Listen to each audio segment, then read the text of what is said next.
good evening, greetings, everybody.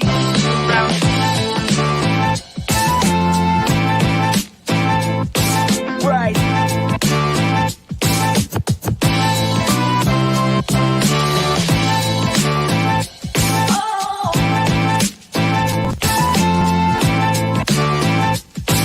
Right.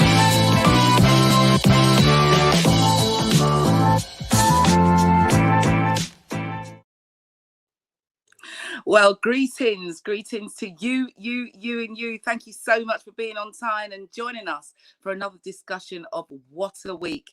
And of course, I'm not doing it on my own.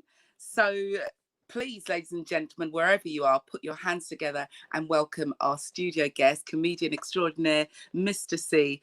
And of course, that gorgeous looking man, Tony, because I don't really know what he does.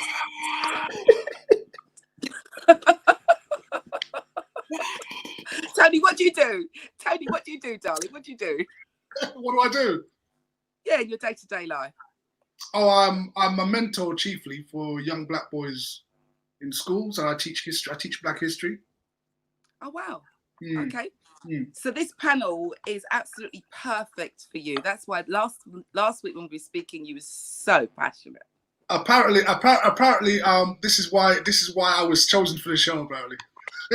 All right. I think I was probably the reason why I was picked for the show. I'm guessing. You're perfect for the panel, definitely. If you're in and amongst young people as a job. And of course, we've got Mr. C, who looks like a young person himself. He brings the funny. Well, what can I say? You know, some of us were just blessed with a fountain of youth. You know. It looked like you drink the whole light. Listen, trust me. Nobody else. Yeah, you know what it is laziness make me look so. Laziness. I ain't got no worries or stress. That's what it is, you know. I don't have no worries, no stress. Come again? Do you still live at home with mum? Of course, I mean, and everything, man. Of course.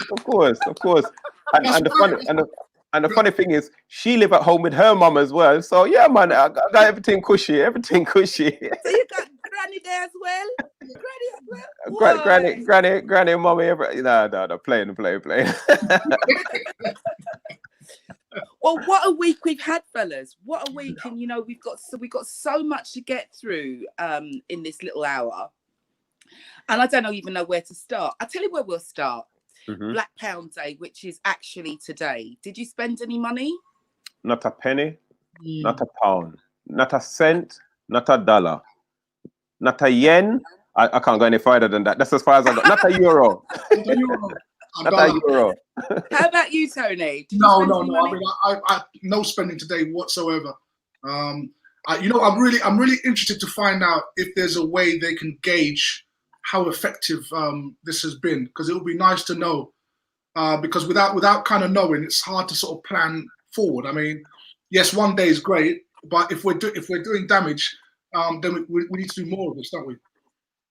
Well, yeah, you know, what I was thinking, one of the ways to gauge it is, as opposed to not spending money, maybe we should all go out and spend money in black establishments. And then the black establishments can tell us how much they raised that day. Unless we get like mainstream news, or what if you watch, what's the money program? I'm not sure. If they report on it, then we'll get some kind of idea of what happens. But actually the focus should be like, you don't spend a penny there, but you do spend a penny there. And these black businesses that benefited from it, they can be maybe a touching board to say to us, or a sounding board to say to us, well, you know, Michelle must have 3,000 tino aki this week. Right. And you know, do you know what I mean? That's such a good point, because for me, even though, you know, I totally endorse don't spend a penny, but, you know, it's not about doing damage. It's about building. So, you know, for me, it would be more effective if we said, just to add on to don't spend a penny.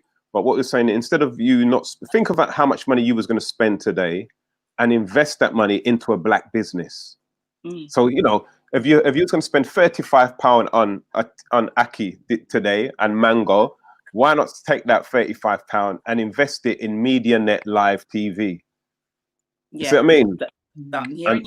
And that's what we need to be doing. You know, we need to be saying, yeah, you know, not damage, but what are we building now? What are we building? So maybe both ideas can work simultaneously. So on the same day you decide not to spend in any other shop, take that day and have that day as Black Business Support Day. Yeah, that's right. Because all we're doing right now, really, as Mr. C said, is that we're just withdrawing money from all the shops, but we're not actually spending it. We're just holding on to it. And then you're going to spend it in Mr. Patel's shop tomorrow. Right. So and then you're going to go and spend. Right. So we can set aside a day or a weekend to start with, because remember, a lot of us aren't used to shopping in Black shops, right? For whatever reason, we're not used to it. But if we start slowly, so have a day set aside where we say, why don't we get together? Don't shop in any other shops. Go for your Black shops today. Extend that for a weekend, then extend that for a week until we get into that habit. And what's going to happen is, of course, because these businesses are going to generate economies, they're going to grow. So they're going to have a second store, a third store because of business, right? That store is going to be closer to our homes. So we haven't got to go from North London to South London to go to a shop. We can actually have something in our area. So yeah, I think that's a good idea. Yeah, I think so. I mean, you know, if I'm allowed to do a bit of free advertising here, I do. I've got a new show on radio, Jump 268 100.1 FM, and it's based in Antigua. Now, I was out in Antigua, and all the shops are Black, right? But whilst I was broadcasting, I was reminding people today that don't spend a penny, but spend it with your own. So I'm kind of endorsing that anyway. But it would be really, really nice to know how we did today on that front. And it's so funny because earlier on I did actually forget. And I thought, I wonder if anybody, I did forget, and I wanted to go out and buy something. And I thought, no, you can't spend any money today.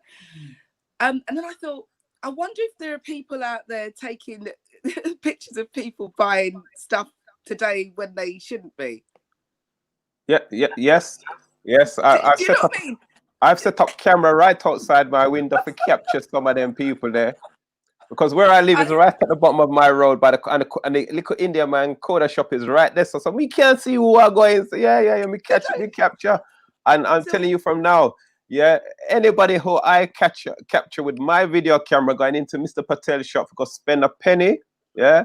Well, you're gonna have to pay me more than a couple of pounds for not to release it on my social media network. Yes. You get catch. So you're going to see pictures of Black people going to Asian shops on Facebook saying, you know, you were flouting the rules. But I don't think we're that petty. I think, you know, I think, like you see, just like you said, Elaine, you forgot, right? It kind of just dawned on you at the last minute, right? So, you know, people who know, they probably don't even remember what date it is today. That it is today, right? They've gone in there, bought their stuff, come back, and then, you know, seen the messages on their WhatsApp saying, "Don't forget today's. Don't spend it for right." And they've done it. It's a start. It's a good start, right? Yeah. And we need to have more of it. And I think, like you said, Elaine, take that from not spending in other people's shops to actually using that day to spend in Black businesses. No, absolutely. Well, look, we've got a video. Let's go to the video.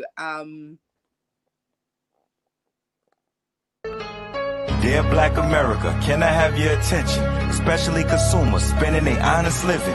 You may not know, but that money that you're spending on goods doesn't always have good intentions. Right now, your uncle, aunt, your mama probably told you about Aunt Jemima, how she was an ex-slave, mammy that Chris Rush pawn. But it's a lot more brands we should pull up on. Like, what about Uncle Ben?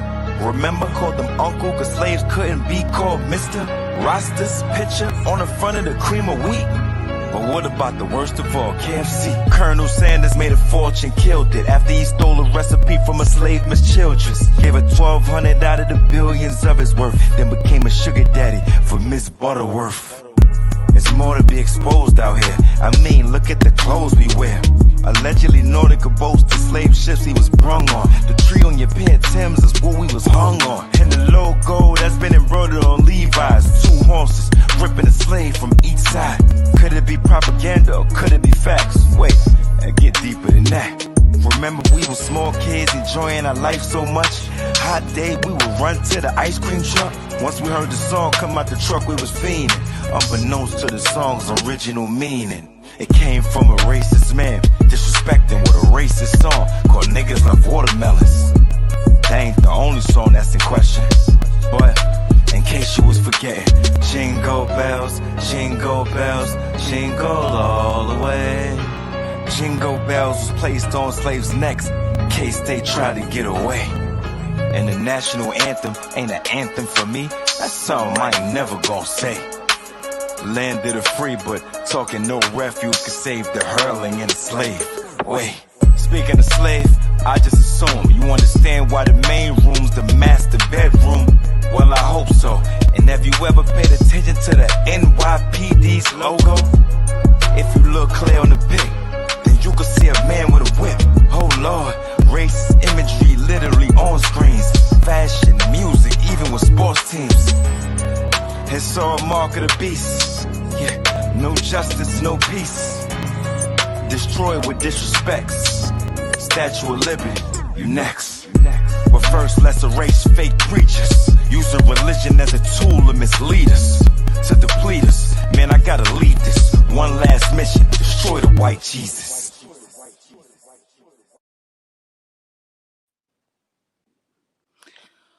Wow. Mm. You know, I don't know how long ago that video was made, but what really comes to my mind is how many companies, brands that we grew up with and use, and some of them we even boast if we're donning it. You know what I mean?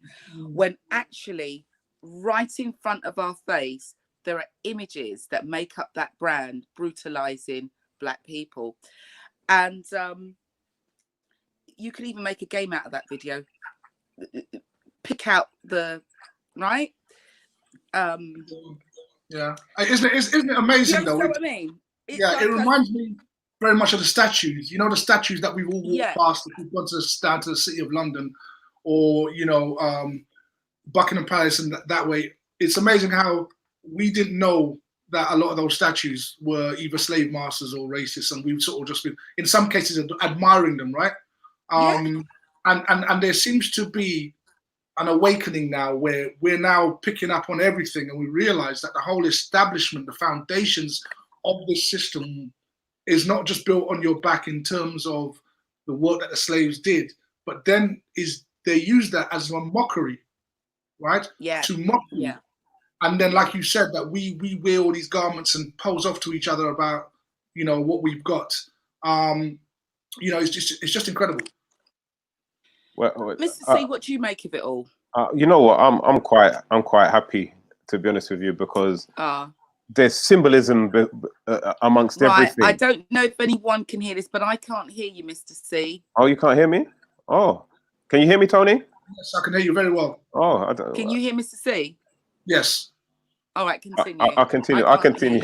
Sorry, darling. But I was saying that yes, there's symbolism everywhere, and I think what's happening now is that there's an awakening now where people are going to start looking into things now before they're quick to buy or quick to side with certain companies and industries. So hopefully this is an awakening, the beginning of awakening, where people now will look into the meaning or the origins of certain companies and certain brands before they start to, you know, to buy them and to sign allegiance to them as well. Definitely. But there's one or two there which I'm not too sure about, and I think what we have to do, you have to do your own research as well.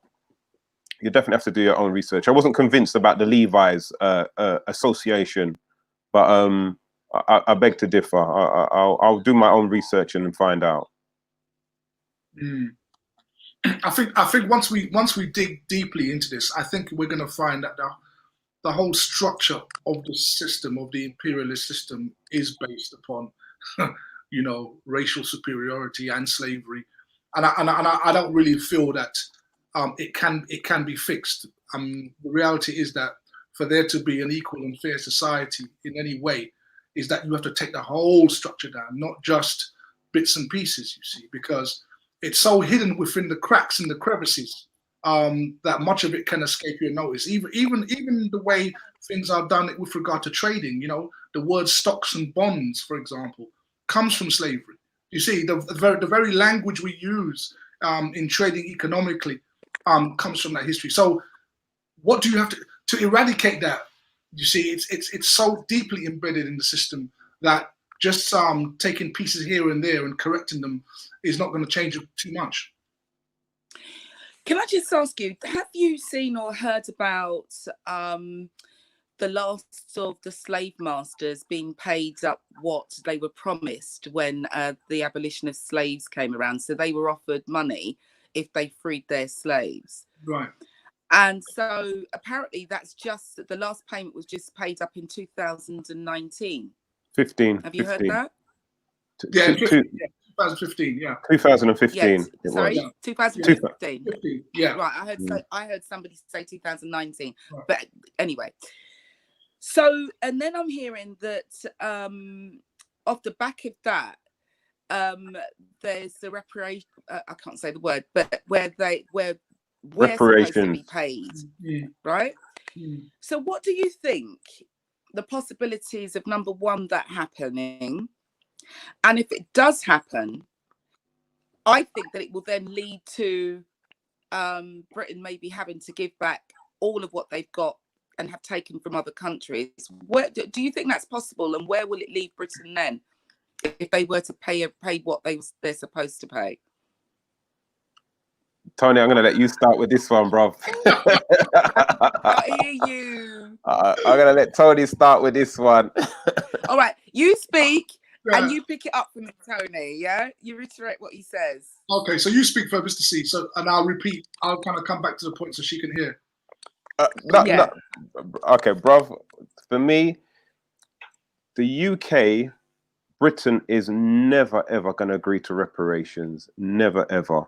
That is like going to the Costa Sol and saying to every single gangster and criminal who's down there, who's living down there, who's bought property down there, has been there since, you know, he's been doing post office robberies, to give back all the money that they've stolen. That's like saying to the mafia to give back all the proceeds. That's like saying to the American government to give back all the proceeds that they've got from selling of drugs throughout Nicaragua.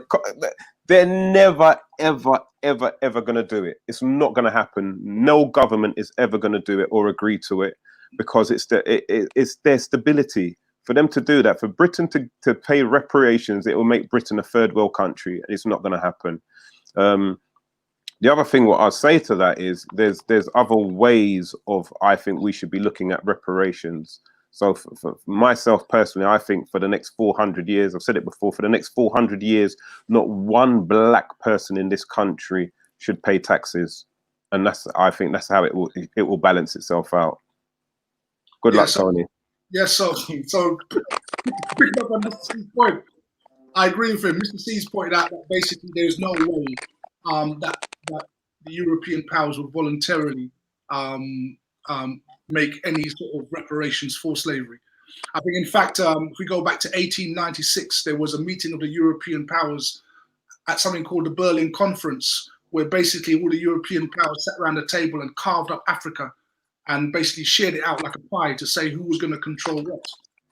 And of course, by doing that, they could control the resources and send the money back to their various European countries. So, no, they're not going to let it go. There's absolutely no way. I mean, I don't know if you remember a few years ago when David Cameron was Prime Minister, he went to Jamaica. There was a big uproar in Jamaica about reparations because his family have slave holdings there, right? He's a descendant of a slave master. And he told the Jamaicans straight up, he says, listen, you got to move on, right?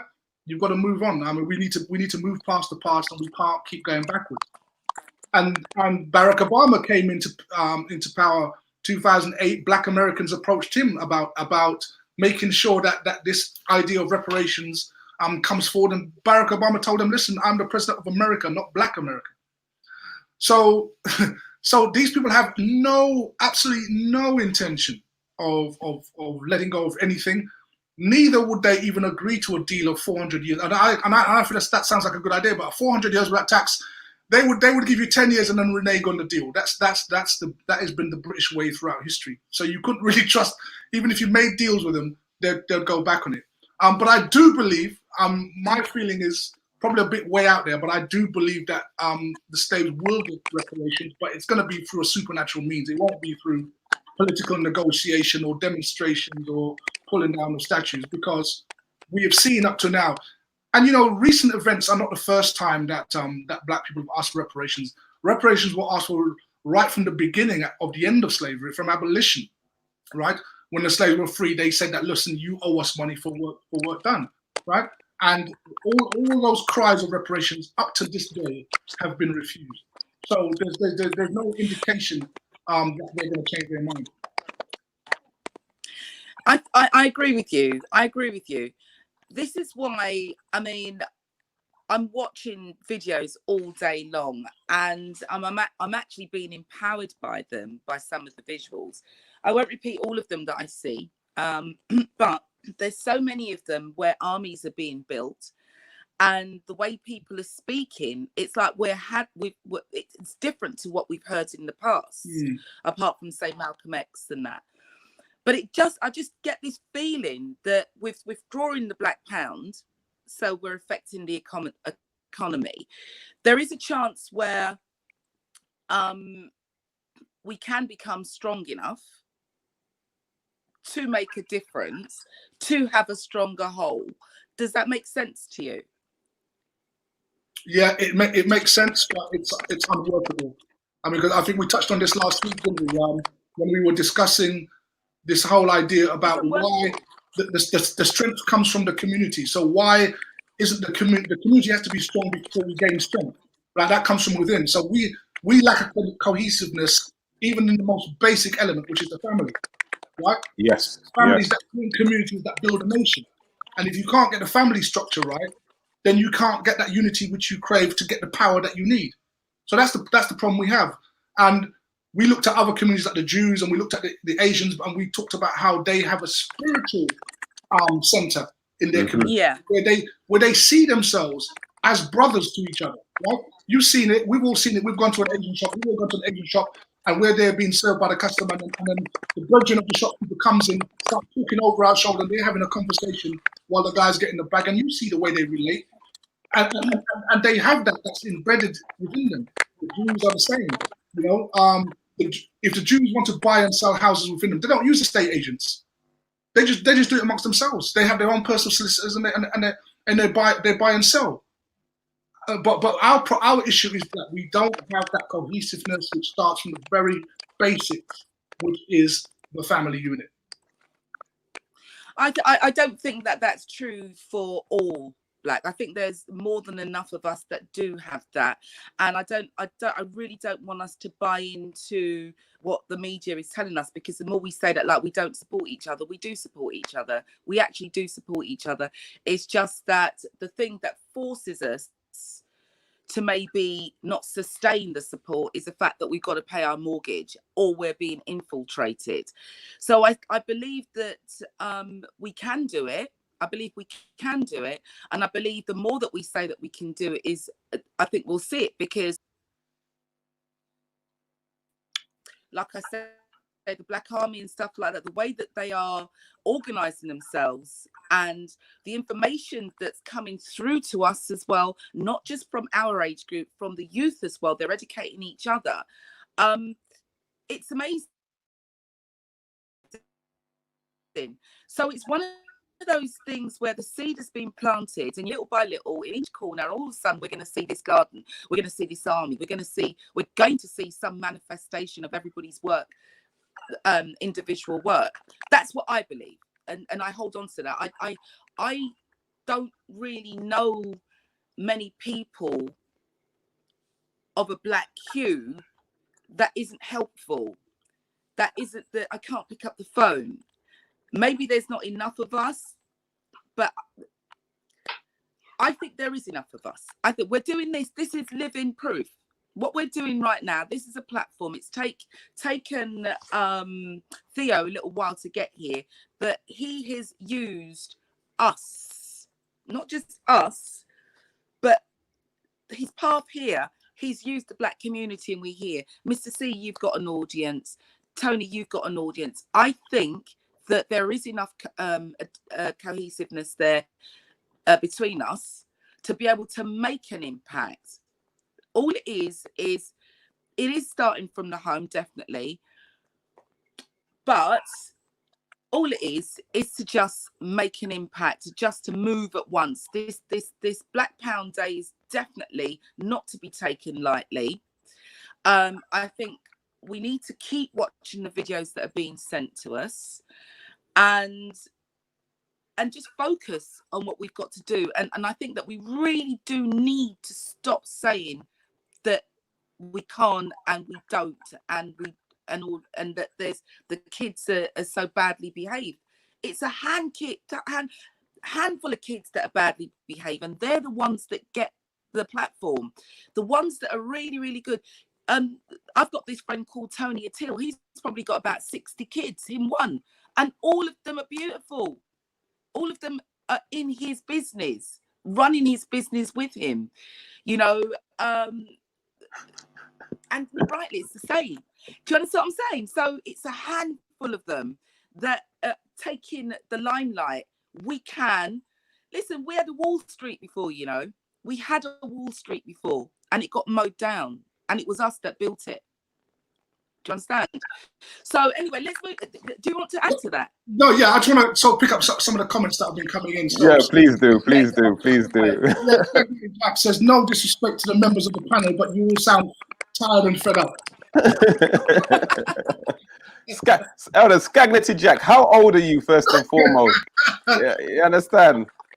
Also, the old school talk, please catch up with the modern ideas. Now, look, one thing which I love about our young people is that you have a vibrant, unlike any other kind of ethnic group on the planet, without a shadow of a doubt. However, this is where some of you can learn some things. Is that it's no point having a fight without a strategy, and this is where we've always gone wrong as regards to our plight in this country, is that there's no cohesive strategy as regards to what we're going to do. Yeah, we might see in America that the NAFC have now who marched onto the Ku Klux Klan's stronghold with all of with rifles and everything. That's wonderful. That's a lovely show of black power there and unity amongst that particular group. We've got Swiss Wales Initiative of where we've got the Black Pound Day. Wonderful. We've got OPP, Don't Spend a Penny. But what we always had is fragments of different black fractions doing different things at different times. There's no cohesive strategy amongst what we're doing collectively as a people. And until we have that, everything we do will always be fragmented, and it will never have the proper impact that it has. So until I see young people strategically doing things, not just for today, for the 7th, but for what are we going to do today, what's going to have a big impact next year, we'll always be fragmented. Yeah, that's a good point. And the other point I think that's very important. I think nobody's actually said, right, young or old, nobody's actually said, what is the end goal? What do we want? What do black people want? Do you see? Yeah, we want to tear down statues. We want the education system to reflect our history. But what do we really? What is the end goal? It's independence in life. What does that actually mean to us? Isn't it? Independence. Independence is a myth. That means. What is independence? Is it? What is independence? Independence is a myth. Self-reliance. Because, for every year we celebrate Jamaica independence, we celebrate Ghana independence, Barbados independence. But really, are those countries independent? No, they're not. They're not. We know that. We know that. All right. But yet we'll celebrate it though. We'll celebrate it though, won't we? Because you know what? It's an excuse to drink Guinness Punch and Nyama Patty. Right. So oh no! Come on. Right. Okay. Look. Just a quick point there. CJ says we want power, but what does that mean? What does it mean? You want power over this country? You want power? What do we mean? I don't think anybody sort of put a clear mandate forward to say what we want as a people. What we're seeing in America now, rightly so, is a movement forward. We're taking down the statues and we're doing all. But what is our ultimate goal? And if we say we want power, then define what that means. Define what freedom means. I can tell you where we should be. I can tell you what we should be aiming for. Yeah, I was going to ask you, where do you think right? So look, be focused in on? You see, you got to understand what power means, right? People think power means money, right? People think power means wealth. No, power is actually the land beneath your feet, the land that you own, right? That you do not pay tax to anybody else for, represents power, right? You need your own land so you can create your own towns, your own cities, your own governors, your own rulers, your own kings. That is freedom. That is self-determination. You can never have self-determination living in somebody else's land. That's like living in a room, in a basement room of a house, renting out and just moving the furniture around. You're not going to get far with that. You need to own the house. You need to own the land that the house sits on. That is I actually thought that that's what we meant. I thought that's what we meant. Ownership. Right, but ownership where? Well, there's black people all over the world, isn't there? There's black people all over the world. So it's wherever you choose to go and put your stake. But we need Spadella's to do it first, and we need, but maybe we'll take one place at a time. I don't know. I strongly believe because I'm the host. Okay, all right. I'm going to move on to the next question, but not before I say I have got so much confidence in our people right now. I really have. This isn't going to turn us around. What's happening now isn't going to turn us around in 1 year or 2 years, but I have so much confidence that everybody in their isolated corner or wherever it is going to grow and grow and grow and grow and grow until we grow and that adhesive will happen, right? I believe so. So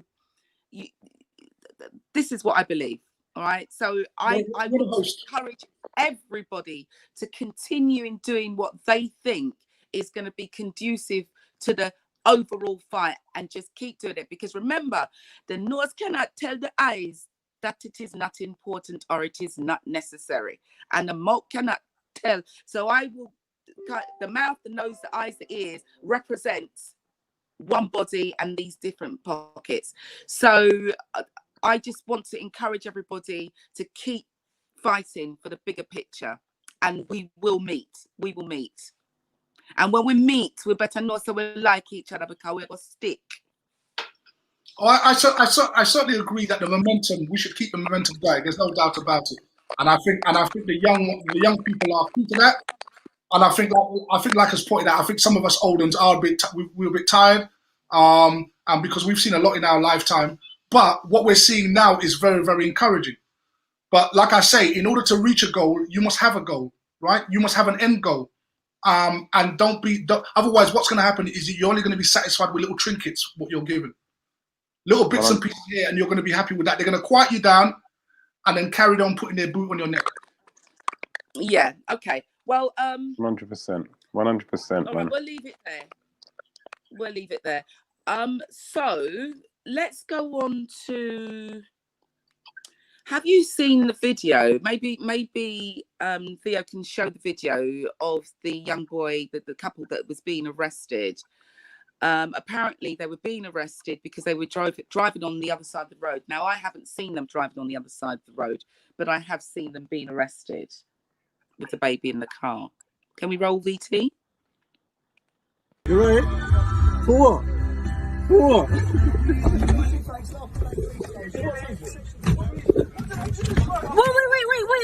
Wait, he didn't do anything! No. For what?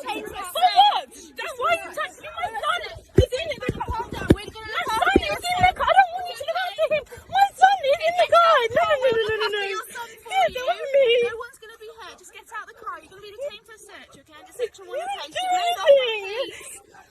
Get out of the car, and we don't need to do this. You're detained for a search in PC6 from Larkhall Lane TSG base, okay? You're detained under section 1 of PACE for a search for weapons. The reason being... It's alright, just relax. That's so hard to watch. I've seen loads of comments saying all they had to do was to get out of the car and do what the police say. What of you?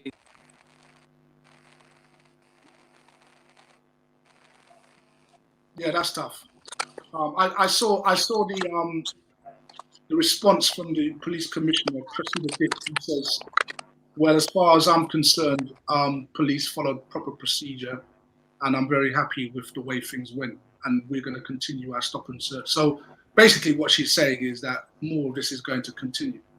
And it doesn't seem like the current momentum is affecting the Met Police in any way, because as we saw from that video, I mean, that was just, you know, you could see a total abuse of power.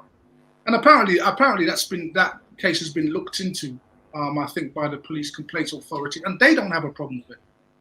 So, you know, what's really going on here? Well, you know what? What do you think, Mr. C? You know what? I got two different opinions on that particular thing. Number one is that them kind of things don't surprise me, because they've been doing them kind of movements from time immemorial. I think that I think you just got to have a different mindset when police stop you. When police stop you, you should know that they're going to try and abuse their power, abuse their position. They don't need to have any reasonable bit or a shred of evidence to suggest why they're stopping you or how they're going to handle you. That's just how things are, until we as a people say, you know what, this can't go on no more. So until that day happens, this is always going to happen. And their people, the IPPC or whoever it is, Cressida Dick or Wipe Your Dick or whatever her name is, they're always going to back their own. They're always going to back their own. Now, for me, is that when the police stop you, I think there's a few things what you can do in order to kind of like try and de-escalate it. So once you see that they're moving a certain way, know that they're coming now with a hand. I could look at that and see this is going to be a hands-on approach situation. So again, if you've got your child there, obviously it makes it more difficult, because you don't want your child to see that and be traumatized by it. So it's one of those ones where you have to try and either comply as quickly as possible, or it's gonna come on top. It's as simple as that. There's only two ways that can ever go. And either way, even if you comply, they're still going to take liberties with you. So it's about thinking about what do you want your child to witness? Do you want your child to witness you backing it to the max and you defending it to the max and probably getting brutalized with it, or you're going to be compliant and your child sees that people are taking liberties with you? So me personally, NASA, it's not happening. Not in front of my child. Not in front of my child. Listen, you're mad. You're mad. Because one of the things that stuck out in my mind when I saw, sorry, Tony, what are your views on that? No. I was just going to point out. There's a comment there. Nick Jack says our so-called leaders don't go on TV and access the mainstream press and complain. And I would say yes, that's a good point. In fact, while we're at it, who are the leaders? You know, that can actually represent and go. Who are we talking about with regard to? I mean, we do have MPs who represent us. Yes, they could perhaps say something and do something, and that's a point, because you notice in America, whenever they have a killing, well, you know, they always roll out Al Sharpton, Jesse Jackson. They have their leaders and their spokespersons who come out and talk about, you know, what's been going on, but we don't, for some reason. No, it's not because we don't. It's because at the end of the day that we control so little over here that we have no position of power to get on TV. You say that people can just turn up at a TV station and get on. It doesn't work like that. So at the end of the day, they make sure they show who they want to show on TV as regards to these situations. So that's where they'll call out for some John Crow, Uncle Tom looking thing to coincide with their narrative, or they'll dig up one of their so-called racist people to spew, like same thing like what Cressida Dick was saying. TV is controlled by certain people, and they always want to control the narrative of what is seen. So that's why we need our own TV stations and our own narratives. But most importantly, when things like this happen, we have to shut down certain things. It's very, very simple. We have to learn to protest differently, not just by standing up and saying Black Lives Matter. We have to learn to protest with effect. And that's it. And that's the only way we're going to get change. Yeah. I think we need it all. We need the protests, and we need it all. We just need it all. You know, one of the things that's actually, I've got a lump in my throat just looking at that, is them saying, don't worry, we'll look after your kid. So now we face, because before they were just arresting black guys on their own. I remember I was driving the car, and it was about 1 o'clock in the morning. I had a baseball cap on. It was a Mercedes, and I got pulled over. And when I said, "Can I help you, officer?" they went, "Oh, we thought you was male." And I was like, "Well, what would you do if I was a man?"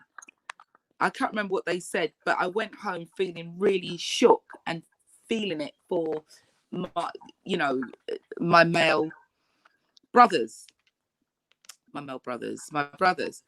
But now they're stopping you with your family in the car, and they have the power to take your child. What do we do?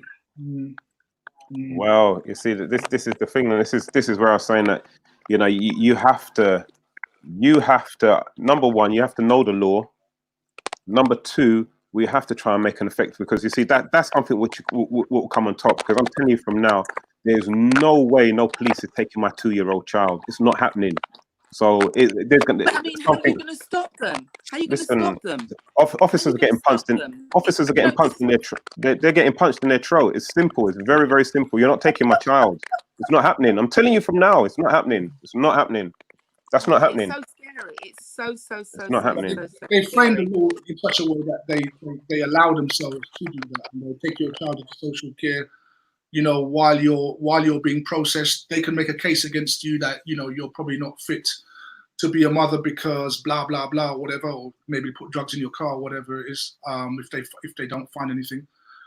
So again, it's just a way that the law and the system is framed to their advantage. Now, obviously, all I can see really as a solution is more protests. We're just going to have to stand up and make our voices heard. I don't think there's anything less that there's anything less than we can do to make our voices heard. Because we just seem to be in a position where we're going around in circles. I mean, this has been going on for decades in this country, for those of us who've been alive long enough. And here we have it. Here we have it again. And the authorities involved just justifying it. Listen, this is what's supposed to happen, yeah? When they take one of our child, when they take a child of ours from their parents for no just reason, we're supposed to turn up at that police station and shut down that police station. That's what's supposed to happen, yeah? Whoever's in charge of the borough has to come to that police station, because you know what? No vehicles was going in or out of that police station until the borough commander comes down and talks and apologizes to the parents of that child. Number one, the police officers have to apologize. Number two. Number three, them have to say this thing can't happen again. Yeah. So until we start protesting properly and saying, "Here, what? This is not happening," we'll always be victims. What's protesting properly? What do you mean protesting properly? I said, when the whole community goes to that police station, whatever police station they're taking the child to, and we say, you know what, no police vehicles come in or out of this police station until the borough commander comes down and addresses this problem. I don't want the sergeant, I don't want the deputy sergeant, I want the borough commander to come down. Yeah? And if he doesn't come down, watch and see what happens tomorrow. Yeah, it's as simple as that. Because these people do not understand. Do we have any bodies that we can call who knows to do that, who already can rally the community on call? Do we have it? Do you know where we can go for that? Yeah, man. Scagnity Jack has the connections to do this, man. Come and see Scagnity Jack of all the talking at the chats, man. So I know Scagnity Jack is something like that. You know what I mean? But to be honest with you, this is the thing what we have to understand as black people. Seriously, though, I'm not even joking on this. It's that everything we have, we already need, you know. We just need a call to action. A call to action. The same way like how, you know what, we have the biggest block parties in Brixton, the biggest block party in Northwest London. Yeah, and that's all done by WhatsApp or TikTok or whatever.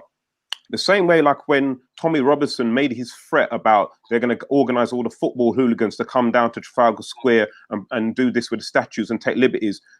The same way how we didn't need national television, we didn't need national radio. Yeah, the man then went down. Different age groups went down. And this is the same kind of thing what we need. We just need, whenever they take liberties with us on these kind of scales, we just need to actively target where we're going, what we're going to do, and what we want. And if we don't get what we want, this is what we're going to do. We're going to cause disruption until the top people then come down, make they feel uncomfortable for them. Because I'll tell you one thing, once we do that to the borough commander 2 or 3 times a month, he's going to make sure he does, because when he comes and he has to talk, he's going to be, because he's going to be scared. He's going to be shook. Like, because he's not feeling uncomfortable, because he's in his yard lying down next to his wife and everything, or his mistress or whatever. Yeah, he's not feeling uncomfortable. So that's why nothing gets changed. Nothing changes with these people, because they do not feel how we have to feel, uncomfortable as a people, man. And that's what it's about. So Supreme TV Online points out, reminds us of the Mark Duggan case that took place back in 2011. Remember Mark Duggan, the young man up in Tottenham, that was said to have had a gun. It turns out he didn't have a gun. He was shot, and obviously all the ramifications of that was rioting. And so, I mean, it's like, you know, this seems to be the road or the language that anybody understands before our voices are going to be heard. And it doesn't matter where we are, whether we're here or on the other side of the world. The language of protest, you know, and the language of numbers seems to get their attention. Yeah, and I have to disagree with you on this one, Scagnity Jack, because you're saying here that, you know, lawsuits and everything. But not everybody can afford a lawsuit. And have you noticed, if you look at the history of the lawsuits with black people taking out complaints against the police, they're very long. You're talking about anything between 2 to 5 years. Nothing happens in that time. No, still our people are still being victimized every single day. So we have to look at different strategies now. We definitely have to. It's time. It's time now, man. I think we do have enough people that we can meet with and have strategies, have centres. So if one kid is in the police station in North London, we can call the nearest elder to get down there. But somebody's pointing out that money is the language, and we've got to continue this Black Pound Day, withdrawing the cash but spending it with our own. Because I think the last thing that I said last week was that if we can help our black shops to be able to buy in quantities, which means that they can sell lower, it means that we're getting some sort of money into the community. But we're running out of time now. Let's finish up on a lighter note. The researcher wants to know, right, so when you visit a pub now, okay, if you go to the pub, you have to leave your details of the bar staff for track and trace purposes. Will this be a new pickup line to get potential partners' details? I'll answer that quickly. No, because me yet for going to pub and see anything that me like. No, massa. Me no want no Karens. Me no want no Traces. Yeah. And me no want them. Me no want them. Me no want them to have my number. Me no want their number. No, thank you.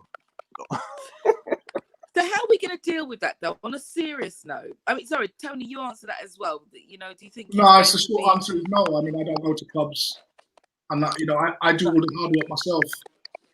I do the hard work. But do you think though that if they're going to have that rule in pubs, they'll have that in clubs as well, won't they?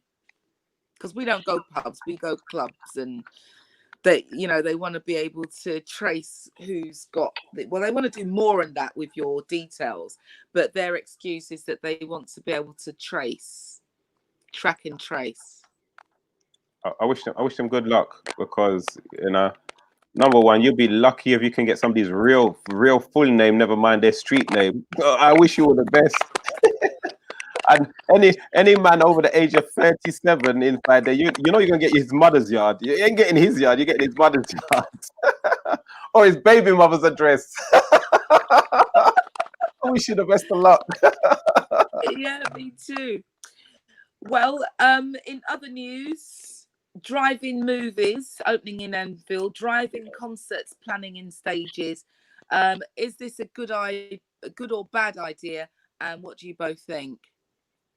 Yeah, I think it's something interesting. I mean, I don't know if any of you remember, but back in the 90s, for those of you who are old enough to remember, they used to actually have drive-in movies up Lea Bridge Road, right up by Wanstead there. They had actually drive-in movies, which was a very interesting phenomenon and a different way to socialize. So yeah, I think it'd be most welcome as an alternative form of entertainment. I totally agree with Tony, man. I think like, boy, it's bringing back the good old days, man. You know, it's like, because come on, like sometimes now when you go to the cinema to watch a movie and everything, you got some idiot next to you, some child behind you, try to get into the popcorn during the most. You want to turn around and say, "Oh, shut up on a mouth! No, what I'm turning." You know what I mean? But you can't do that because you don't know who well in their head and who not well again. So now that you're in your own environment, your own car and everything, yeah, it's much more easier. Number one, to smuggle in your own popcorn, coming up paying no teeth in price. Then that way on our charge £5 for one little rancy popcorn. No, I can smuggle in my own £1 popcorn butter kiss.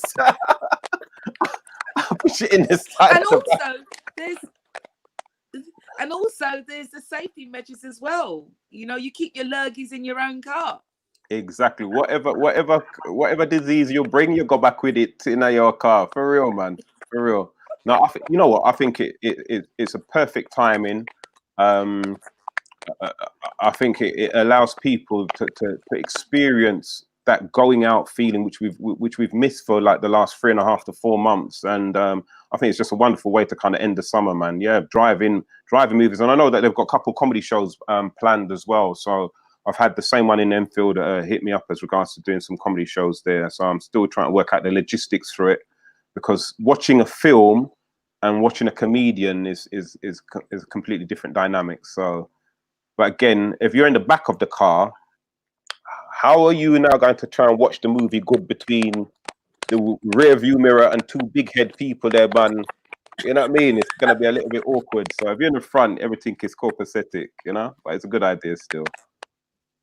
But they used to do it back in the 50s, didn't they? And people came out in their droves and they get the speaker box and they were quite happy. So maybe it's... Oh, I don't know. Listen, enough of my white friends at school, yeah? Enough of my white friends at school. That's how they was born, in the driving movies and everything. That's the way they was conceived. On the back seat. Do you know how I met your mum?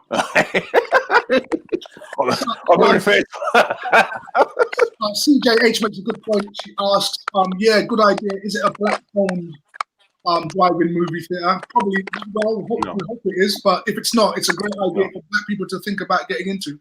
I think one of the things about COVID, it's pressed the reset button on so many different things. If you've got to a place in your life where you think you haven't achieved anything or things aren't been going your way, this reset button actually gives you an opportunity to find new ideas, new ways of doing things, new movements forward. I mean, we see it with the community. Things are moving forward. This reset button has been positive in many respects, but even on an individual level, we could find things to do to take advantage of new demands that customers have in order to start businesses, if that's what we wanted to do. And in fact, just to answer CJ's question, no, it's not. However, today I saw a black company called My Home Cinema, and I don't know if you're going to be able to see this, but basically what they do, they come, you can set up in the garden. Can you see this? Let me see if you can see it. Yeah?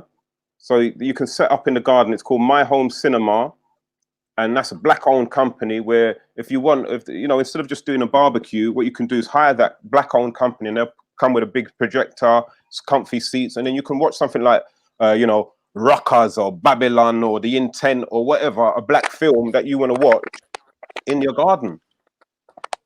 So that might be a good thing to do. It really is. Honestly, I really do think that this COVID-19 phase can be really good for creative people. I saw a rave. Whose live was I on? I was on Cecile Marquis's page, and she was at this rave, and it was headphones. Now, she was saying that people are social distancing. It was in the park, and you can afford to do that because you're on headphones, and people were just dancing and drinking, and I thought it was absolutely awesome. So straight away, you're not a noise nuisance now, and you're out with your friends. It's a hot day and you're still getting the music that you like. How about raves like that? Do you think that's the way we're going to go with raves now? Yeah, and then every time a good tune kind of 100 people go, boom, boom, boom, boom, boom. So that's that's gonna be the problem. So I didn't think of that. People walking past like, ooh, right? Because you know when we had good tunes, you know how we stay. Yes, so that might be an issue that could do. And not only that, now imagine now I'm listening to Lovers Rock, you're listening to soca. How the hell we going to dance together? How? I think the assumption is that they're playing the same music for everybody who's wearing the headphones. Oh, sorry. No, she was saying that there was different rooms. I think she was saying that different people were can hear different music as if they were in different rooms. Okay. That's what I think she was saying. But that's an interesting point. But then that's an icebreaker, isn't it? Because you can watch the way somebody's dancing to know what if they're dancing to Lovers Rock, house. You can see, unless you really just want to dance with that person. Well, you know. Yeah, I could, but it could work. I know. I mean, this is an idea that was they used to. I remember they used to do this at Liverpool Street years ago, where they used to turn up as flash mobs with their headphones and they would be raving. They were dancing to house music. So yeah, it's a great idea. I think it's a great idea. Yeah. Look, before we run out of time, let's find out what's on the agenda for you guys. What's happening for you guys? We'll start with you, Mr. C. Right. So I'm gonna give What a Week an exclusive as regards to a black-owned business idea, which is there's going to be a press launch tomorrow.